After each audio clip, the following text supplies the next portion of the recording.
हरे कृष्ण हरे हरे हरे राम राम राम हरे हरे। সকল ভক্তবৃন্দকে আমার সশ্রদ্ধ প্রণাম। সকালের ভগবত গীতা এবং মর্নিং আরতি ক্লাসে, আরতি এবং ভগবত গীতার ক্লাসে আশা করি আপনারা সকলে খুব সুন্দরভাবে ভক্তি করছেন এবং ভগবানের নামের সঙ্গে যুক্ত হয়ে নিজের নিজস্ব পরিচয় তৈরি করছেন। এখন আমরা ভগবানের নাম স্মরণ করে নেব। ওম নমো ভগবতে বাসুদেবায়। ওম নমো ভগবতে বাসুদেবায়। ওম নমো ভগবতে বাসুদেবায়। ভগবান বাসুদেবের কৃপা ছাড়া কোনো কিছুই হবে না। আর এই ভগবত গীতা ভগবানের স্বয়ং ভগবানের মুখনিসৃত বাণী। তাই ভগবত গীতা আর ভগবানের মধ্যে কোনো পার্থক্য নেই, কারণ ভগবান সম্পূর্ণরূপে জ্ঞানে পরিপূর্ণ। যারা ভগবান, যাদেরকে আমরা বলি, যাদেরকে নয় একজনকেই ভগবান বলা হয়। ভগবানের 6টি বিশেষ গুণ থাকে। কি কি গুণগুলি? ভগবান সর্বাকর্ষক, মানে ভগবান কি কি গুণগুলির মধ্যে হচ্ছে ভগবানের ঐশ্বর্য, সব থেকে বেশি ঐশ্বর্য, আনলিমিটেড। ভগবানের রূপ আনলিমিটেড। ভগবানের যশ আনলিমিটেড। ভগবানের শক্তি আনলিমিটেড। ভগবানের জ্ঞান আনলিমিটেড। আর ভগবানের বৈরাগ্য আনলিমিটেড। এই 6 প্রকার যাদের গুণ আছে, যাদের মধ্যে, তাদেরকে ভগবান বলা যাবে। তাহলে কি প্রথম গুণ কি? সে সব থেকে দেখতে সুন্দর হবে, তার সব থেকে বেশি যশ থাকবে, তার সব থেকে বেশি ঐশ্বর্য থাকবে, তার সব থেকে বেশি শক্তি থাকবে, সব থেকে বেশি জ্ঞান থাকবে, আর সব থেকে বেশি কি থাকবে? বৈরাগ্য। তো এই হচ্ছে ভগবানের স্বরূপ। তো এই সবগুলো শুধু আমাদের ভগবান শ্রীকৃষ্ণের মধ্যেই এই সব গুণগুলি বর্তমান। তাই তিনি সম্পূর্ণরূপে জ্ঞানে পরিপূর্ণ এবং যখনই ভগবান যা কিছু বলেন প্রত্যেকটি কথায় জ্ঞানে সমৃদ্ধ। তাই আমরা ভগবত গীতা থেকে ভগবানের এই পরম জ্ঞান সংগ্রহ করে আমরা আমাদের মুক্তির রাস্তা উন্মুক্ত করি বা আমাদের শুদ্ধিকরণের আমরা ব্যবস্থা করি।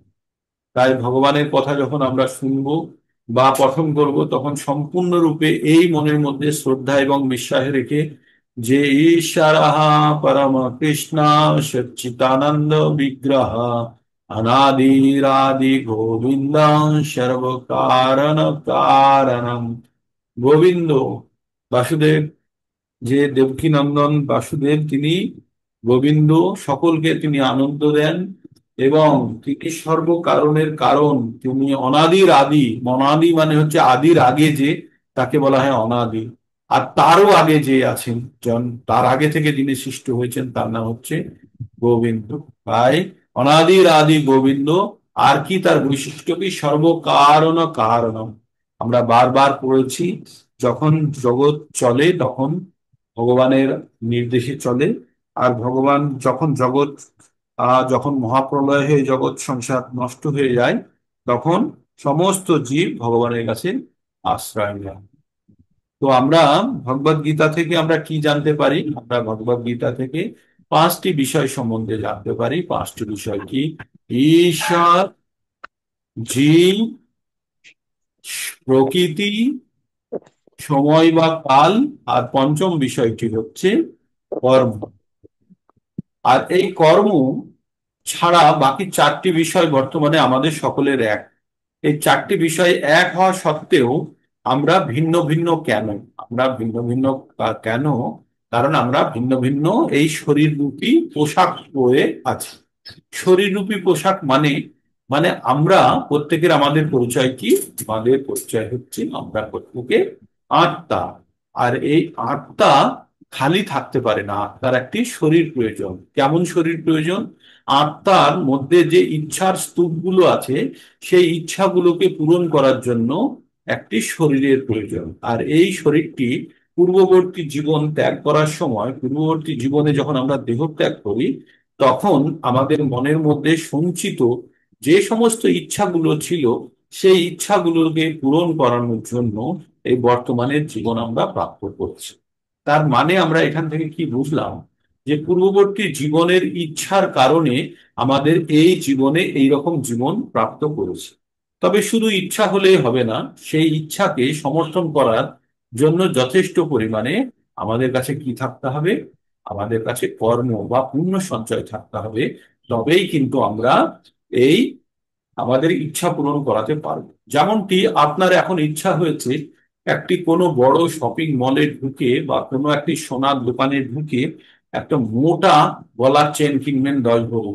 তো আপনার তো ইচ্ছা হয়েছে কেনার জন্য, কিন্তু ওই ইচ্ছা পূরণের জন্য আপনার সঙ্গে যথেষ্ট, আপনার কাছে যথেষ্ট সামর্থ্য থাকতে হবে, মানে ধন থাকতে হবে, তবেই তো আপনি কিনতে পারবেন। তো তেমনি আমাদের পূর্ববর্তী যেমন জীবনে যখন আমরা দেহত্যাগ করি, তখন আমাদের মধ্যে সুপ্ত যে ইচ্ছাগুলো ছিল বা যে ইচ্ছাগুলো আমরা নিয়ে মৃত্যুবরণ করেছি, সেই ইচ্ছাগুলি কিন্তু আমাদের পরবর্তী জীবনের দ্বারস্বরূপ, মানে সেই সেই জীবনের পরিচালক হিসাবে কাজ করেছে। তাই ভগবান 8 নম্বর অধ্যায়ে যেমনটা বলেছেন, 8-6, ইয়াম ইয়াম ব্যাপী শরণ ভাবম ত্যাজতন্তে কলেবরম তমে বৈতি কৌন্তেয় সদা তদ্ভাব ভাবিতঃ। অর্থাৎ মৃত্যুর সময়ে যে যা ভেবে শরীর দেহত্যাগ করবে, সে সেই ভাবই ভবিষ্যৎ জীবনে প্রাপ্ত করবে। তবে এখানে একটা জিনিস খুব পরিষ্কার, সর্বদা যে যে জিনিসটা ভাববে সেই জিনিসটাই কিন্তু তার স্মরণে আসবে মৃত্যুর সময়। তো এই প্রসঙ্গে ভগবান তার আগের শ্লোকে কি বলেছিলেন? অন্তকালে চ মামেব শরণ মুক্তা কলেবরম যোগয়াতি সম্মদ্ভাব ইতি নাস্তত্র সংশয়।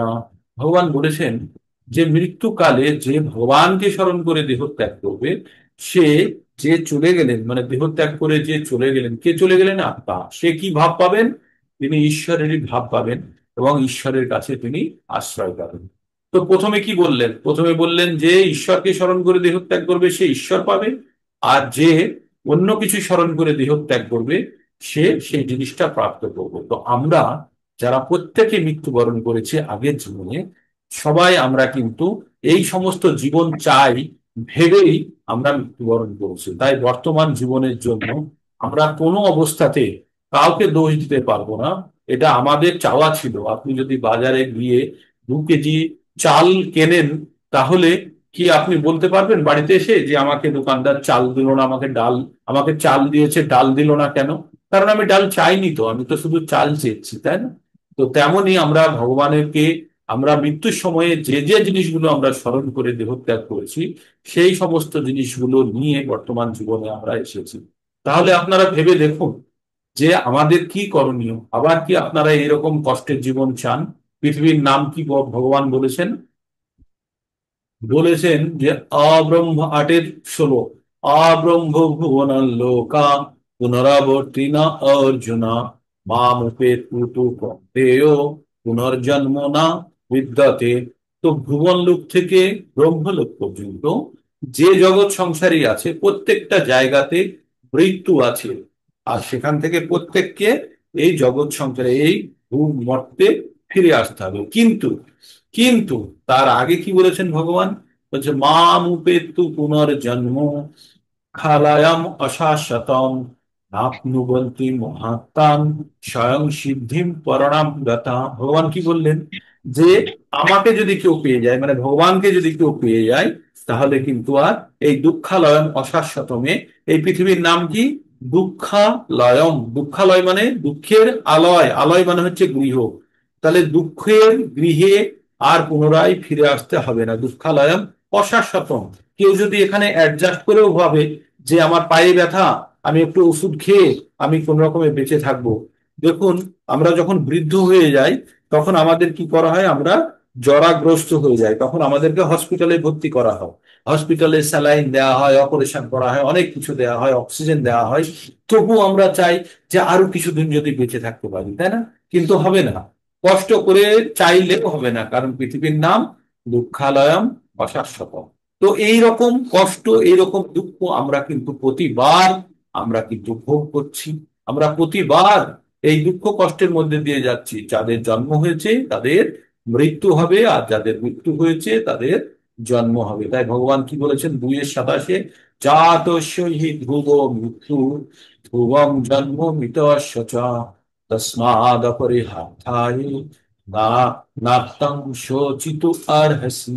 তাই ভগবান বলছেন যার জন্ম হয়েছে তার মৃত্যু হবে, আর যার মৃত্যু হয়েছে তার পুনরায় জন্ম হবে। তাই এই জন্ম আর মৃত্যুর একটি চক্র আবর্ত সব সময় চলতে থাকবে। তার মানে আমাদের মৃত্যুর পরে আবার শরীর, আবার এই শরীর ধারণ করলেই কি হবে, যাদের জন্ম হবে, জন্ম মৃত্যু জরা ব্যাধি চারটে জিনিস তাদের সঙ্গে যুক্ত হয়ে থাকবে। তো আর তার সঙ্গে কি থাকবে, আধি আত্মিক, আধি দৈবিক, আর আধি ভৌতিক। তো এই সাতটি সমস্যা নিয়ে আমরা কিন্তু এই পৃথিবীতে প্রতিবার আসব। তো বুদ্ধিমান ব্যক্তিরা কি করবে, বুদ্ধিমান ব্যক্তিরা কি করবে, যে ভগবান বুদ্ধিদের ব্যক্তিদের কি বললো, তমেব শরণম গচ্ছ সর্বভাবেন ভারত তৎপ্রসাদাৎ পরম শান্তিম স্থানম প্রাপ্স্যসি শাশ্বতম। তাই ভগবান বললেন তুমি এক কাজ করো অর্জুন, তুমি তার শরণে চলে যাও। গেলে কি হবে, সর্বভাবে না সব কিছু ত্যাগ করে তার শরণে চলে যাও। সর্বভাবে না ভারত তৎপ্রসাদাৎ, তার করুণায়, তৎপ্রসাদাৎ পরম শান্তিম, পরম শান্তির জায়গা তুমি পাবে। আর কতদিনের জন্য পাবে, শাশ্বতম, মানে অনন্তকালের জন্য পাবে। তাই আমাদের ভগবানের চরণ আশ্রয় পাওয়ার জন্য আমরা এই যে জগৎ সংসারের মধ্যে থেকে আমরা সকাল বিকেল কষ্ট দুঃখের মধ্যে যে আছি, তার থেকে বেরোনোর জন্য আমাদের উপায় কি, আমাদের উপায় হচ্ছে ভগবানের শরণাপন্ন হওয়া। তো ভগবান তো বারবার আমাদের বলেছে না, যে জন্ম কর্ম চামি দিব্যম এবং যো বেত্তি তত্ততঃ তত্তাদেহং পুনর্জন্ম নৈতি মামেতি সার্জুনা। হে অর্জুন, যে আমার জন্ম এবং কর্ম সম্বন্ধে সম্যক জ্ঞান লাভ করে গেছে, তাকে আর এই দেহ ত্যাগের পরে পুনরায় জন্মগ্রহণ করতে হয় না। তো ভগবান অনেক জায়গাতে, বিভিন্ন জায়গাতে আমাদের মতো মূর্খকে অর্জুনের মাধ্যমে এই জ্ঞান প্রদান করেছেন, যাতে আমরা এই জন্ম মৃত্যুর চক্র থেকে বেরিয়ে যেতে পারি। কেন বেরিয়ে যাওয়ার আমাদের প্রয়োজন, কারণ ভগবান আমাদের, আমরা সবাই ভগবানের সন্তান। ভগবান কি বলেছেন, সর্বজনীষু কন্তেয় মুক্তয় সম্ভবন্তি যা তাসাং বন্ধু মহাজনীর অহম বীজ প্রদ পিতা। ভগবান কি বললেন, আমি সকলের বীজ প্রদানকারী পিতা, আর সমস্ত জীব আমার সন্তান। তাই যখন ভগবান দেখছেন যে, ভগবান বলছেন মামে বংশ জীবা লোকে জীবা ভূতান সনাতন মনোষষ্টানি ইন্দ্রিয়ানি প্রকৃতি স্থানি কর্ষতি। ভগবান যখন দেখছেন যে তার অংশ জীব, আর এই জীব লোকে এসে সকাল থেকে সন্ধ্যাবেলা পর্যন্ত পাগলের মতো পরিশ্রম করছে। আর কিসের জন্য পরিশ্রম করছে, বোকা গাধা কি করে, সারাদিন পরিশ্রম করে একটু ঘাস পাবে বলে, হ্যাঁ, তার মালিক তাকে ঘাস দেবে বলে। কিন্তু গাধা ছাড়া অন্যান্য প্রাণী যারা আছে, তারা তো ওই রকম পরিশ্রম করে না, তবুও তো ঘাস পেয়ে যায়।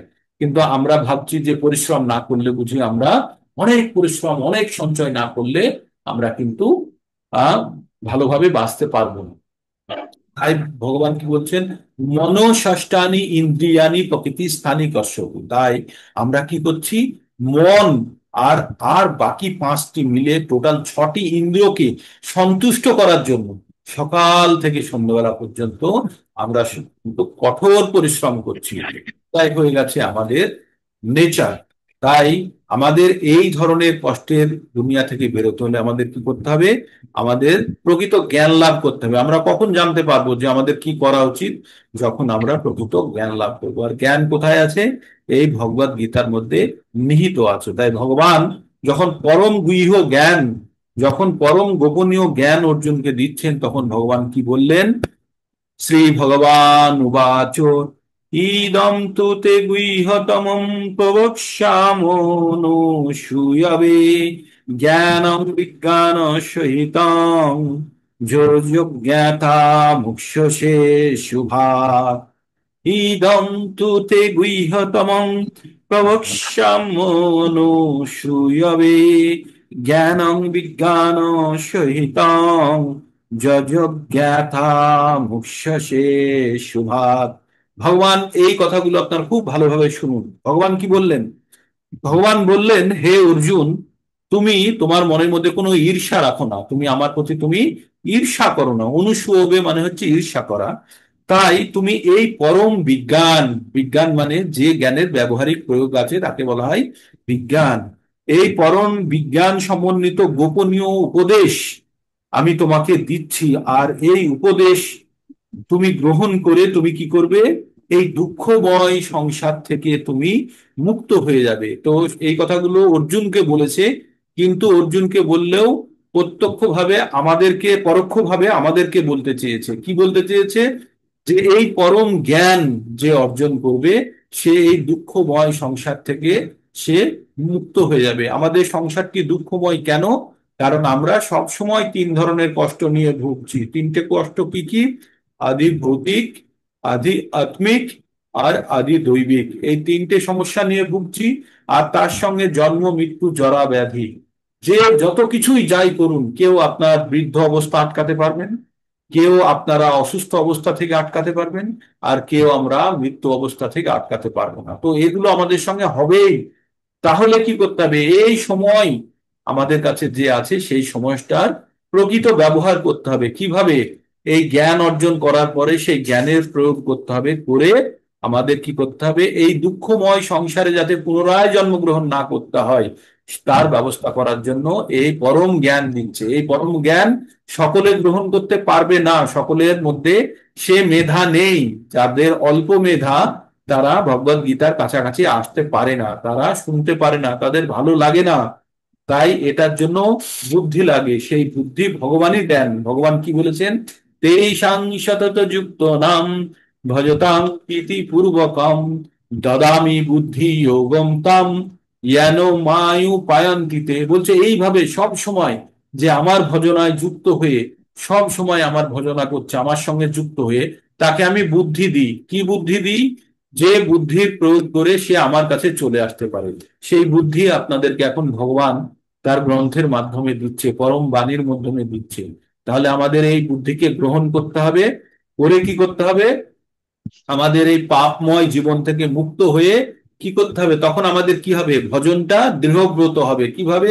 তেষাং তন্তগতং পাপং জননাং পুণ্য কর্মণাং তে দ্বন্দ্বমোহর নির্মুক্তা ভজন্তে মাম দৃঢ়ব্রতা। যখন আমাদের পাপের ঝুলি সম্পূর্ণরূপে নিঃস্ব হয়ে যাবে, আমাদের পাপের পরিমাণ একদম শেষ হয়ে যাবে, তখন কি হবে? তখন আমরা দৃঢ়ভাবে মনকে শক্ত করে আমরা ভগবানের ভজনে যুক্ত হতে পারবো। আর আমাদের পাপের ঝুলি কখন শেষ হবে? যখন আমরা পুনঃ পুনঃ ভগবানের পবিত্র নাম আমরা নিতে থাকবো। আর পুনঃ পুনঃ ভগবানের পবিত্র নাম নেয়ার জন্য কি হবে? আমাদের ভিতরে যে ময়লা স্তূপ রয়ে গেছে আমাদের চিত্তরূপী দর্পণের উপরে, সেই ময়লা ধীরে ধীরে অপসারিত হবে। আপনাদের ঘরে যদি আয়না থাকে আর সেই আয়নাতে যদি ধুলো পড়ে থাকে, তাহলে কি আপনি প্রকৃত আপনার মুখ দেখতে পাবেন? পাবেন না। কিন্তু যেই আপনি আয়নাটি পরিষ্কার করে ফেলবেন তখন আপনার মুখ পরিষ্কার ভাবে দেখতে পাবেন। তাই ভগবান বলছেন যে আমাদের চেতো দর্পণ মার্জনম। আমরা যখন শিষ্টাষ্টকম পড়ি তখন ভগবান কি বলেন? চেতো দর্পণ মার্জনম ভব মহা দাবাগ্নি নির্বাপনম। দাবাগ্নি, দাবাগ্নি মানে হচ্ছে যে, মানে সংসার রূপী যে আগুন, সেই আগুনকে নেভানোর জন্য কি আমাদের চিত্তরূপী দর্পণের আমাদের পরিষ্কার করার প্রয়োজন। সেটার জন্য কি নিরন্তর ভগবানের নাম জপ। যেমন ডিটারজেন্ট দিয়ে কাপড়কে ধুলে কাপড়ের নোংরা বেরিয়ে যায়, তেমনি এই হরিনাম সংকীর্তন হচ্ছে আমাদের মন শুদ্ধিকরণের ডিটারজেন্ট। এটা দিয়ে যতবার আমরা আমাদের অশুদ্ধ অপরিষ্কার এই মানব শরীর, এই আত্মার উপরে যে ইচ্ছার স্তূপ রয়ে গেছে, সেই স্তূপকে সরানোর জন্য আমাদের নিরন্তর ভগবানের নাম জপ করতে হবে। তবে আমাদের কি হবে? যে এই স্তূপ, এই যে পাপ পুণ্য যত কিছু কর্মফলের স্তূপ, সব আমাদের জীবন থেকে সরে যাবে। তাই ভগবান ভগবদ গীতার একদম শেষের দিকে অর্জুনকে বলেছেন, সমস্ত জ্ঞান দেওয়ার পরে ভগবান বলেছেন, সর্বধর্মান পরিত্যাজ্য মামেকং শরণং ব্রজ অহং ত্বাং সর্ব পাপেভ্য মোক্ষয়িষ্যামি মা শুচহ। হে অর্জুন, তুমি এ নিয়ে চিন্তা করো না। তুমি সব কিছু ত্যাগ করে তুমি আমার শরণে চলে এসো। বাকি যেটুকু কাজ করার আমি করে দেবো। তোমার যত কিছু পুণ্য বলো পাপ বলো যা কিছু জমে আছে আমি সব তোমার অ্যাকাউন্ট থেকে সরিয়ে দেবো, ডিলিট করে দেবো। তো তেমনি অর্জুনকে বলেছে, কিন্তু জ্ঞানগুলো পরোক্ষভাবে আমাদেরকে দিয়েছে। তাই আমরা বুদ্ধিমত্তার সঙ্গে এই জ্ঞান যখন আমরা গ্রহণ করতে পারবো, এই জ্ঞান কি? এই জ্ঞান হচ্ছে রাজবিদ্যা রাজগুহ্যম পবিত্র ইদম উত্তমম প্রত্যক্ষ অবগমম ধর্মম সুসুখম উত্তম অব্যয়ম। এটি হচ্ছে অত্যন্ত, এটা বিদ্যার রাজা, আর রাজাদের জন্য এই বিদ্যা, আর অত্যন্ত পবিত্র। আর এই জ্ঞান যখন কেউ গ্রহণ করে, তখন সে নিজে ভিন্ন ধরনের সুখ অনুভব করে, আর সেই সুখ অনন্তকালের জন্য সে সুখ অনুভব করে। তাই বলছেন, ভগবান বলছেন, এই জ্ঞান সমস্ত বিদ্যার রাজা, সমস্ত গোপনীয় গুহ্য তত্ত্ব থেকেও গুহ্যতর, অতি পবিত্র, এবং প্রত্যক্ষ অনুভূতির দ্বারা আত্ম উপলব্ধি করা যায়। আত্ম উপলব্ধি প্রদান করে বলে এটি প্রকৃত ধর্ম। এই জ্ঞান অব্যয়, অব্যয় মানে যার কোনো ক্ষয় নেই। আর এই জ্ঞান সুখসাধ্য, মানে এই জ্ঞান অর্জনের পরে নিজের মধ্যে একটা সুখ, খুশির একটা অনুভূতি হয়। সেটা ধীরে ধীরে আপনাদের মধ্যে, যাদের মধ্যে হয় তারা খুব ভাবুন যে ভগবানের জ্ঞান আপনাদের কাছে আসছে, আর যাদের হয় না তারা বারবার লেগে থাকুন, অবশ্যই হবে। কারণ এটাই ভগবান বলেছেন। তারপরে ভগবান কি বলেছেন? অশ্রদ্ধা পুরুষা ধর্ম শস্য পরন্তপ অপাপ্য মাম নিবর্তন্তে মৃত্যু সংসার, মৃত্যু সংসার বর্তমানে। ভগবান কি বললেন? যাদের মধ্যে শ্রদ্ধা নেই, যাদের মধ্যে ভক্তি নেই, সেই সমস্ত মনুষ্যরা কখনো আমাকে লাভ করতে পারে না। অপ্রাপ্য মান, আমাকে লাভ করতে, অপ্রাপ্য আমাকে প্রাপ্ত করতে পারে না। আর নিবর্তন্তে মানে ঘুরতে থাকে, নিবর্তন্তে মৃত্যু সংসার আবর্তমনি। ভগবানের আর কি করে? মৃত্যু সংসার, এই জগৎ সংসারের মধ্যে বারবার জন্মগ্রহণ করে আর বারবার মৃত্যুবরণ করে। তো তাহলে যাদের শ্রদ্ধা নেই, তারা কখনো ভগবানকে লাভ করতে পারে না, ভগবানের জ্ঞান লাভ করতে পারে না। আর যাদের শ্রদ্ধা নেই, মানে তাদেরকে ভগবান কি বলেছে? মূঢ়া নামাং দুষ্কৃতন মূঢ়া পাপাদন্তে নরাধমা মায়া অপহৃত জ্ঞানা আসুরিম ভাব মিশ্রিতাহা। তো এই চার ধরনের লোক ভগবানের কাছে যায় না। কারা কারা যায় না? যারা মূঢ়া, বোকা, যারা নরাধম, যাদের জ্ঞান আছে কিন্তু জ্ঞান মায়া হরণ করে নিয়েছে, আর যাদের মধ্যে আসুরি স্বভাব আছে। এই চার প্রকৃতির ব্যক্তিরা ভগবানের কাছে যায় না। তাহলে কারা যাবে? যাদের ভগবানের প্রতি ভক্তি আছে। জন্য বলেছেন যে ভগবান চারজনের চতুর্বিধা ভজন্তে মাম জানা সুখীর তেন অর্জুনা আর্ত অর্থাৎ আর্ত জিজ্ঞাসু অর্থার্থী জ্ঞানী চ ভারতর সভা। চার ধরনের ব্যক্তিরা ভগবানের কাছে যায়। এক হচ্ছে আর্ত মানে দুঃখী, আর্ত যাদের মনের মধ্যে প্রশ্ন আছে তাদের বলে জিজ্ঞাসু। আর যাদের টাকার প্রয়োজন, অর্থার্থী যাদের টাকার প্রয়োজন। আর হচ্ছে জ্ঞানী, যাদের এই ভগবান সম্বন্ধে জ্ঞান অর্জন করেছে, তারা ভগবানের কাছে যায়। তো ভগবান বলেছেন এই চারজনই আমার কাছে পরম, তারা আমার কাছে অতি প্রিয়। কিন্তু সব থেকে প্রিয় হচ্ছে জ্ঞানী, যে কোনো কিছুর আশা না করে শুধু আমার কাছে জ্ঞান অর্জন করার পরে আমার কাছে চলে এসেছে। তো ভগবান এইভাবে বলতে বলতে তিনি বলেছেন, সমস্ত জগৎকে আমি ময়া তদমিদং সর্বং জগৎ ব্যক্ত মূর্তিনা মতাস্থানি সর্বভূতানি নাচ্যাহং তেষু অবস্থিতাঃ। ভগবান বলছে সমস্ত জগৎ সংসারকে আমি ধারণ করে আছি, আমার মধ্যে অবস্থিত, কিন্তু আমি এই জগৎ সংসারের মধ্যে নেই। এইভাবে ভগবান বলতে বলতে আমাদের কোথায় নিয়ে গেছে, আমরা 20 নম্বর থেকে আপনাদের শেষ পর্যন্ত শুনিয়ে দেবো। 20 থেকে আমরা 2-3 বার চেষ্টা করেছি, কিছুতেই বেরোতে পারছি না।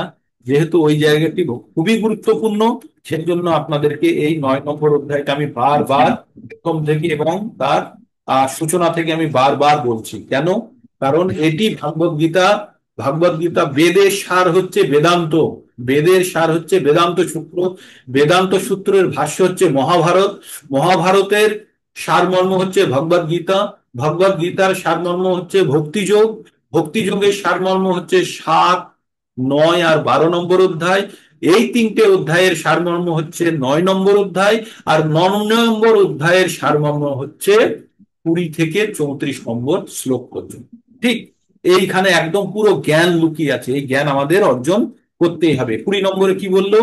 তৈ বিদ্যামাং শবমা পুষ্পুত পাপা যজ্ঞারিষ্ঠ স্বগতিং প্রার্থয়ন্তে তে পুণ্যমাদাস্য সুরেন্দ্র লোকম अस्नान्ति दिव्यान् दिवि देवो भोगान् त्वयि विद्यामां शुभमाः पूत पापा যজ্ঞারিষ্টান স্বর্গতিং প্রার্থয়ন্তে তে পুণ্যমাদস্য সুরেন্দ্রলোকম अस्नान्ति দিব্যান দিবি দেব ভোগান। বললেন বেদের, তিনটে বেদের দ্বারা যে জ্ঞান দেওয়া হয়েছে সেই জ্ঞানকে নিয়ে লোকেরা কি করে, যজ্ঞ করে, যজ্ঞ করে পুণ্য অর্জন করে। সেই পুণ্যের যজ্ঞের ফল যে হয়, সেই যজ্ঞ অবশিষ্ট সোমরাস পান করে কি করে, ভগবানের কাছে প্রার্থনা করে, দেবতাদের কাছে কি প্রার্থনা করে, স্বর্গলোক প্রাপ্ত করার জন্য প্রার্থনা করে।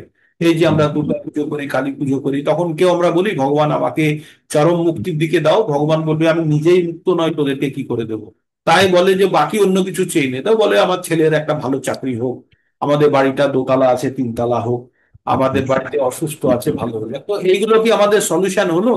আমাদের সলিউশন কি? এগুলো সব টেম্পোরারি সলিউশন, তাই না? আজকে পেট খারাপ হচ্ছে, পেটটা ঠিক করিয়ে দাও, দুদিন পরে পেট তো এমনি ঠিক হয়ে যাবে।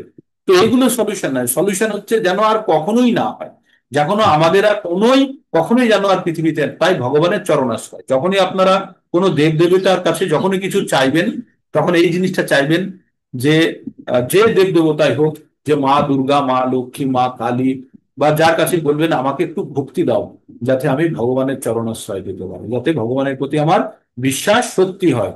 না কি আমার বাড়ির পাশের লোকটা আমাকে বারে বারে কষ্ট দেয়, ওর ছেলে রেজাল্ট খারাপ হোক, এসব এইভাবে কখনোই আমরা চাইবো না। আমরা চাইবো যে ভগবানের ভক্তির জন্য যেন আমাদেরকে একটু রাস্তা দাও।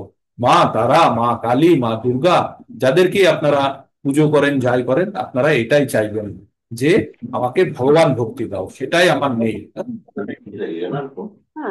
কি বললেন, এই যে যজ্ঞের কাজ করার ফলে কি হবে, যে পুণ্য অর্জন করে তারা স্বর্গলোকে ভোগ করতে যাবে। এবার স্বর্গলোক ভোগ করতে গেলে কি হবে, তারপরে কি হবে? তেতাং ভুক্তাং স্বর্গলোকম বিশালং সিন্নে পুণ্যমর্তলোকম বিশান্তি এবং ত্রয়ী ধর্মম অনুপ্রপন্না গতাগতং কাম কামা লভন্তে। ভগবান কি বলছেন? ভগবান কিন্তু এখন গোপনীয় জ্ঞান দিচ্ছে, যে জ্ঞান অর্জন করার পরে আপনাদের কাউকে কিন্তু এই মৃত্যু সংসারে ফেরত আসতে হবে না। আপনারা কিন্তু জ্ঞান নিচ্ছেন। প্রথম জ্ঞানের কথা কি বললেন? তৈ বৃদ্ধ মাংস অপমাম পুত পাপা। বলছে ত্রিবেদ, ত্রিবেদ কি? যজু, সাম, অথর্ব বেদ। এই বেদের মধ্যে কথা বলা হয়েছে, যে কথাগুলো শুনে, যে যজ্ঞ করে, যজ্ঞারিষ্ট, যজ্ঞ অবশিষ্ট যে জিনিসগুলো গ্রহণ করার ফলে কি হয়, যে পুণ্য অর্জন করে স্বর্গলোক দিতে গিয়ে অনেক দিন পর্যন্ত সুখ ভোগ করে। তো এটা হচ্ছে প্রথম জ্ঞান।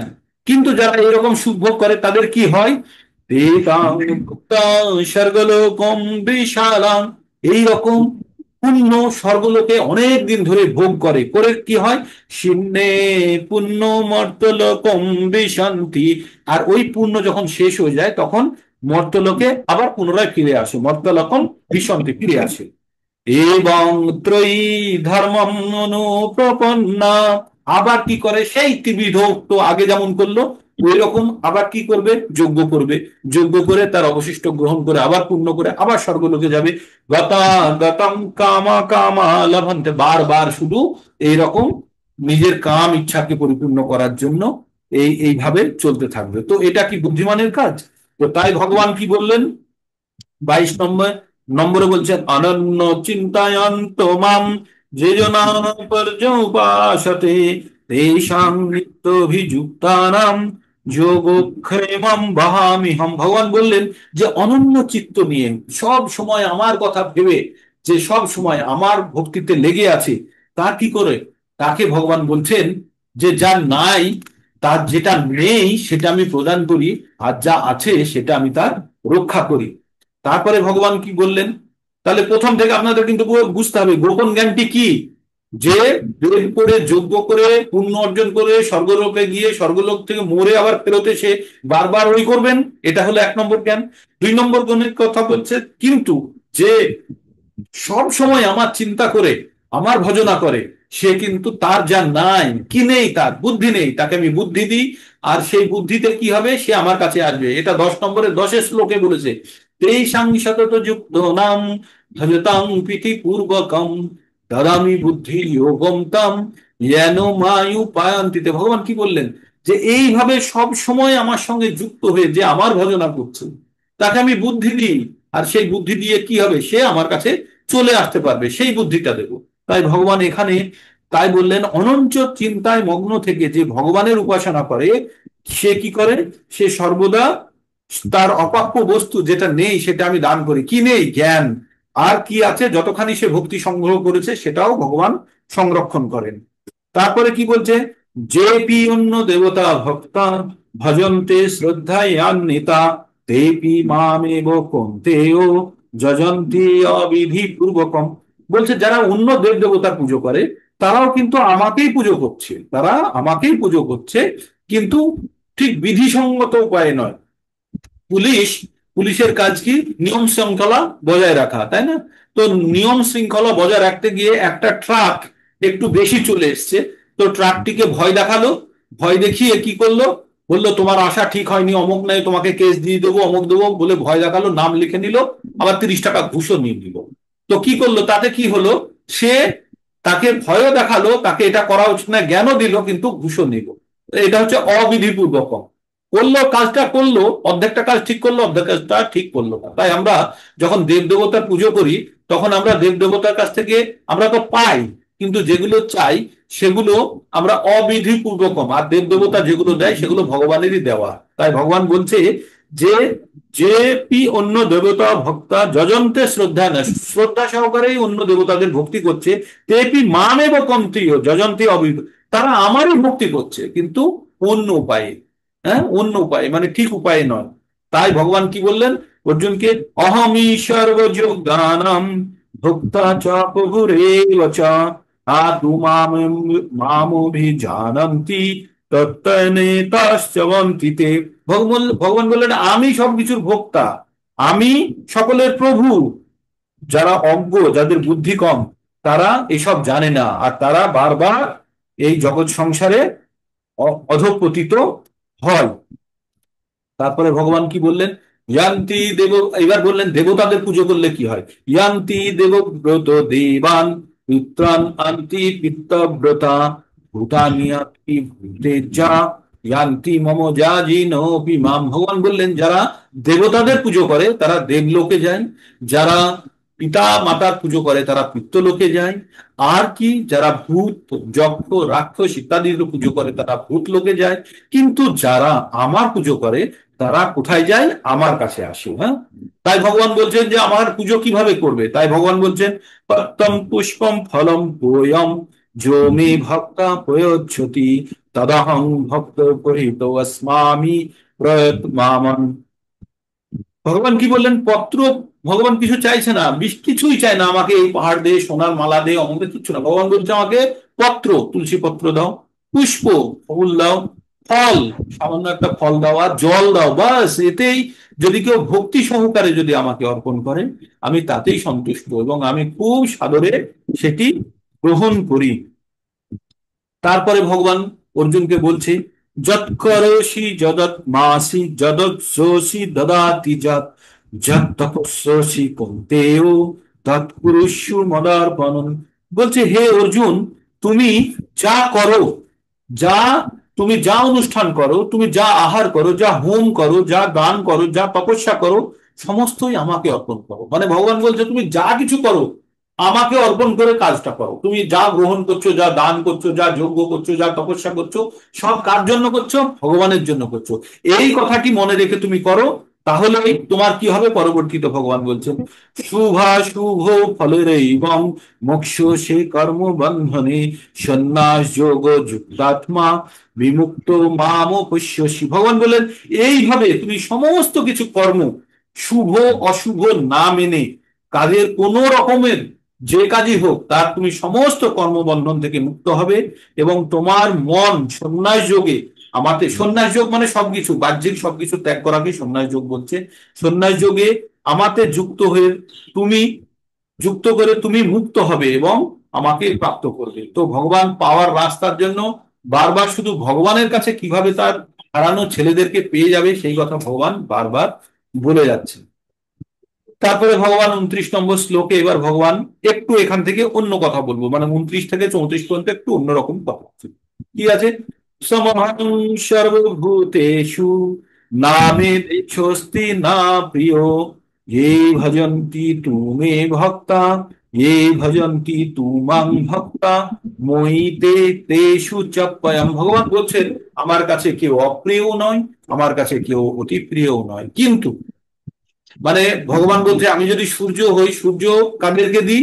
যারা আমার ভক্ত তাদেরকেই শুধু সূর্য দিই, আলো দিই, না যারা অভক্ত তাদেরকেও দিই? ভগবান বলছে আমার কাছে কোনো দেশ নেই, আমার কাছে কারোর প্রতি কোন রকম খারাপ মনোভাব নেই। আমি যে আমার আমার যে আমাকে যে আমার শরণে আসে তাকেও যেমন ভালোবাসি, যে আসে না তাকেও ভালোবাসি, কিন্তু এখানে একটা কিন্তু দিয়ে, কিন্তু যে আমার ভজনা করে তা সে আমার হৃদয়ে বাস করে।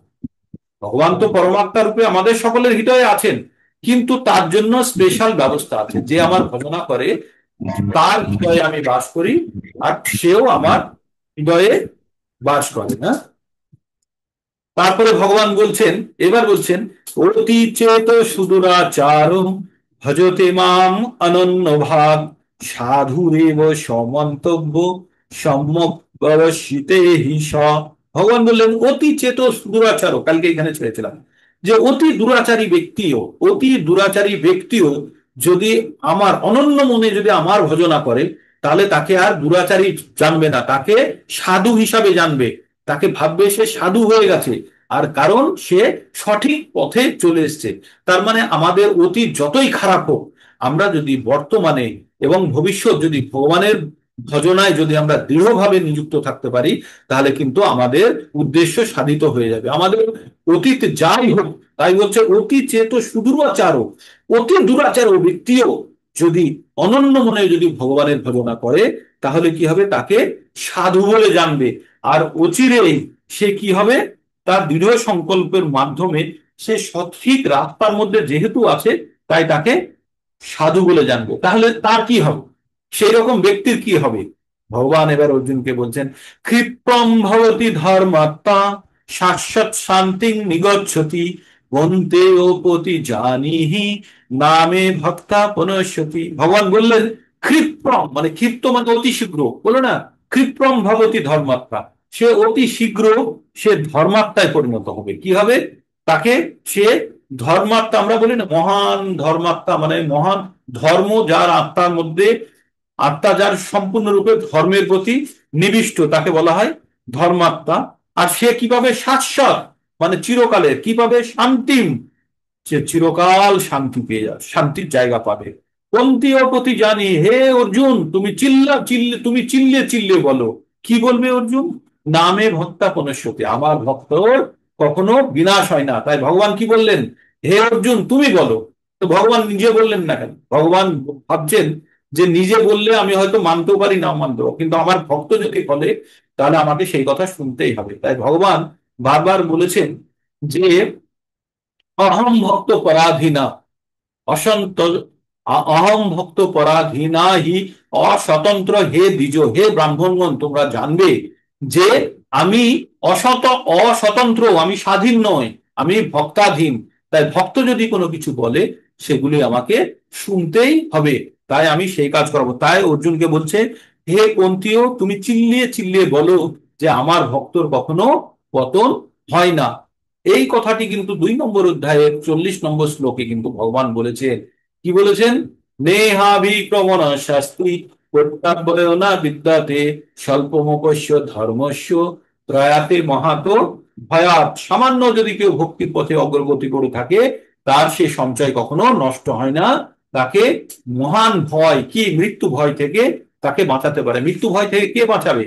মৃত্যু ভয় থেকে ভগবান এসে বাঁচাবে না, তার জন্মই হতে দেবে না। তাহলে জন্মই যদি না হয় তাহলে তার মৃত্যু ভয় হবে না। জন্ম কখন হবে না?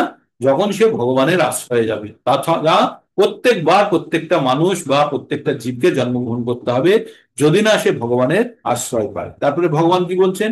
মাং হি পার্থ ব্যাপসিতা জেপি সুহ পাপ জনাহ স্ত্রিয় বৈশ্যস্তথা শুভ্রস্তপি ইয়ান্তি পরম গতি। ভগবান বললেন যারা আমাকে বিশেষভাবে বাপাশ্রিতাহা, আশ্রিতাহা মানে বিশেষভাবে যারা ভগবানের আশ্রয় গ্রহণ করেছে, তারা যেই হোক না কেন, সে স্ত্রী হোক, সে শূদ্র হোক, সে বৈশ্য হোক, বা অতি নিচ কুলে যদি কারো জন্ম হয়ে থাকে তাও হোক, তাহলেও অবিলম্বে তারা পরম গতি পেয়ে যাবে। কিভাবে পরম গতি পাবে? যদি ভগবানের আশ্রয় গ্রহণ করে, তারা যেই হোক। তাই ভগবান বললেন এখানে কোন রকমের ভেদাভেদ নেই, যে আমার ভক্তি করবে সেই আমার পরম ধাম পেয়ে যাবে। তাই ভগবান বললেন। তাহলে এখানে কাদের কথা বললেন? বৈশ্য, শূদ্র, অতি নিচকুল, ইভেন স্ত্রী। স্ত্রী মানে বলছে যারা নারী, তাদের বুদ্ধি কম ধরা হয়, তাই তারা যেহেতু সাধারণভাবে বেদ পড়তে পারে না, তাই এখানে টেনে এনেছে এখানে কাউকে উঁচু নিচু করার জন্য। তাই বলছে এইরকম ব্যক্তিরাও ভগবানের পরম ধাম প্রাপ্ত করতে পারে। তারপরে ভগবান কি বলছেন 33 নম্বরে, কি পুনর্ব্রাহ্মণ্য পুণ্যা ভক্ত রাজর্ষয়াস তথা অনিত্যম সুখম লোকমিমম প্রাপ্য ভজস্য মাম। ভগবান এবার খুব বড় কথা বলে দিলেন। পুণ্যবান ব্রাহ্মণ, ভক্ত, রাজসদের আর কি কথা? মানে ওখানে বলছে অতি চেত সুদূরাচারও, অতি দুরাচারী ব্যক্তিকেও যদি ভগবান উদ্ধার করে দেয়, তাহলে এদের আবার কি কথা? যারা পুণ্যবান ব্রাহ্মণ, ভক্ত, রাজর্ষি মানে রাজা ঋষি যারা, তারা তো সবসময় আমাকেই আশ্রয় গ্রহণ করে আছে। তারা আমাকে আশ্রয় গ্রহণ করলে তাদের পরাগতি লাভ করবে না। অতএব তুমি অনিত্য দুঃখময় মর্তলোক থেকে উদ্ধার হওয়ার জন্য আমার ভজনা করো। কাকে বললেন? অর্জুনকে বললেন। তারপরে এই অধ্যায়ের শেষ শ্লোকটি অর্জুনকে বলে দিলেন, যেটা জ্ঞানের পরম জ্ঞান, সব জ্ঞানের সার করে একটা লাইনের মধ্যে ভগবান বলে দিলেন, মন্মনা ভাব মদ্ভক্ত মদ্দাজিমাম নমস্কুরু মামেব এষোষি যুক্তৈব আত্মানাং মৎপরায়ণ। এই শ্লোকটি দুবার বলেছেন ভগবান। 9 নম্বরে বলেছেন, 34 নম্বরে, আবার বলেছেন 18 নম্বরের 64-তে। এই একই শ্লোক সামান্য পরিবর্তন করে বারবার, কোনো জিনিস যখন বারবার বলা হয় তখন তার গুরুত্ব অধিক থাকে। তাই ভগবান কি বললেন? মনমনা ভাব ও মদভক্ত, তুমি আমাতে তোমার মন নিযুক্ত করো। মনমনা ভাব ও মদভক্ত মদ্দাজি মাম নমস্কুরু, আমাকে আমার তুমি পুজো করো, আমাকে নমস্কার করো। মামেব এষোষি, তুমি আমার কাছে আসবেই। কিভাবে? যুক্তৈব আত্মানাম, তোমার আত্মাকে আমার সঙ্গে যুক্ত করে তুমি যে আমার কাছে আসবে, তাতে তুমি নিঃসন্দেহে তুমি আমাকে পাবে।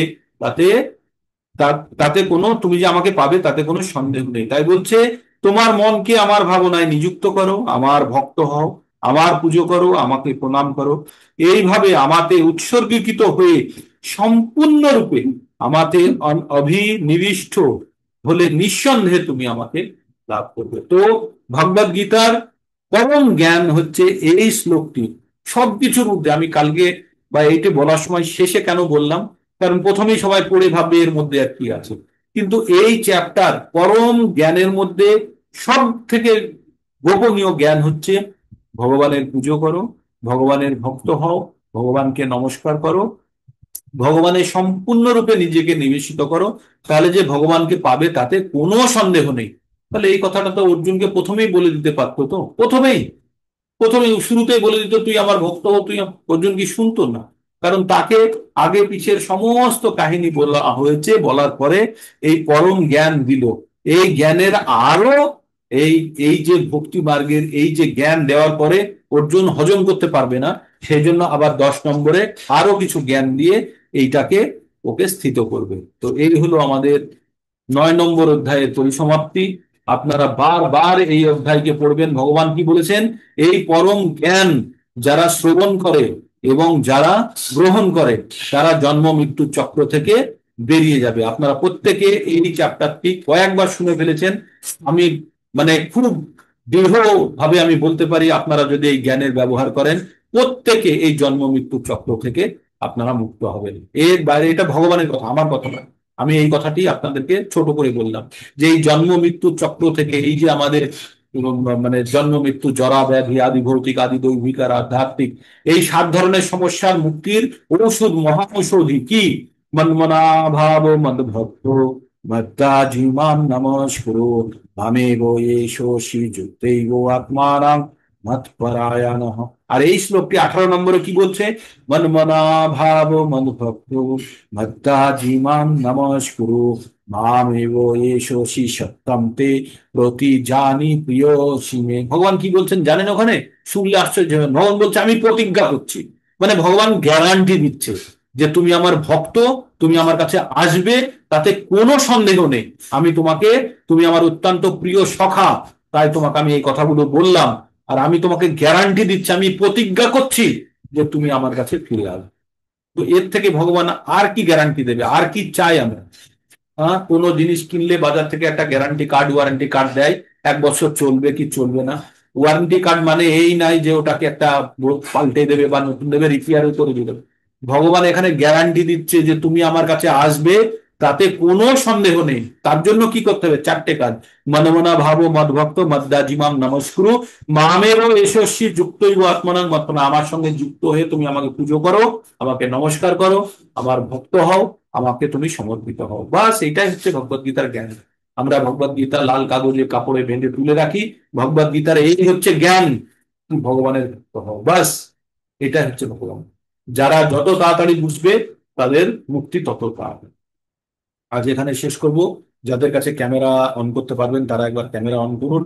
আর সংখ্যা আজকে আবার কম হয়ে গেল। তো আমার সংখ্যা কম হলে মন খারাপ হয়, ভালো লাগে না। আপনাদের সংখ্যা বেশি হলে খুব উৎসাহ পাই। আর যখন কম হয় তখন আমার মনে হয় যে আমি কি ঠিকভাবে বলতে পারছি না, যে তাদের শুনতে ভালো লাগছে না, বা আমি কি সেই জ্ঞানটা পৌঁছতে পারছি না তাদের কাছে। জানি সকলে কাজ কর্মের মধ্যে থাকে, তাই অসুবিধার মধ্যে হয়তো যোগ দিতে পারে না, রেকর্ডিং শোনেন আপনারা অনেকেই, আমি দেখেছি 30, 35, 40 কাউন্ট হয়ে যায়। তাই আপনারা বারবার যারা ডাইরেক্ট শুনতে পাচ্ছেন না লাইভ, তারা শুনুন, রেকর্ডিং শুনুন, তাতেও কাজ হবে, সে একই কথা। তো আজকে এখানে আমরা শেষ করব। কারোর যদি কিছু বলার থাকে তাহলে আপনাদের বলতে পারেন। স্ন্যাপশট হয়ে গেছে, আপনাদের অ্যাটেন্ডেন্স হয়ে গেছে। আজকে আপনাদের রথযাত্রা, রথযাত্রা আপনারা পালন করুন। ভগবান জগন্নাথ জগতের নাথ, তার কৃপা প্রার্থনা করুন, ভগবান যেন আশীর্বাদ করে, আমরা যেন ভগবানের কাছে যেতে পারি, এই আকাঙ্ক্ষা নিয়ে আজকের প্রোগ্রাম শেষ করছি। কারো কিছু বলা থাকলে হ্যান্ড রেজ করতে পারেন, অথবা এখানেই শেষ হবে। হরে কৃষ্ণ কৃষ্ণ কৃষ্ণ কৃষ্ণ হরে হরে।